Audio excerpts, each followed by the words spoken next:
A Bangladeshi national identified as Thakur Dhan Baishnab was apprehended by the Bishramganj police on Thursday. The illegal migrant was first caught by the locals in Taksapara, Chini, and later the police personnel intercepted the individual.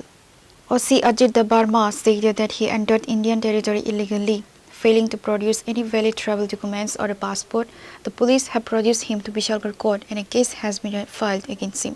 সকাল 29/4/2026 সন্ধ্যার সময় আমরা খবর পাই একজন বাংলাদেশি তক্সপাড়া সমিতিতে বিশ্বনাথ থানাধীন এখানে আটক করেছে।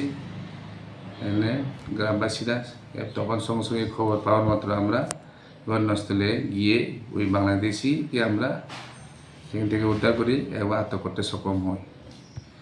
এরপরে তার নাম হচ্ছে ঠাকুর ধন বৈষ্ণব।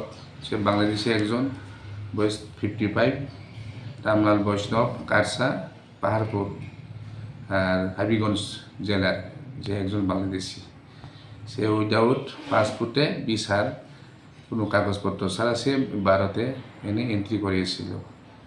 সেই কারণে এখন তাকে আমরা অ্যারেস্ট করেছি। অ্যারেস্ট করার পরে এখন আমরা কোর্টে প্রেরণ করেছি বিশালগড় আদালতে।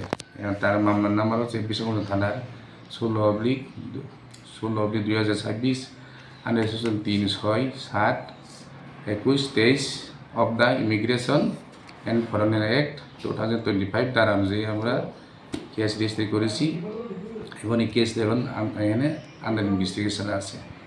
Report by Jivan from Bishramganj, Chini, Khorang.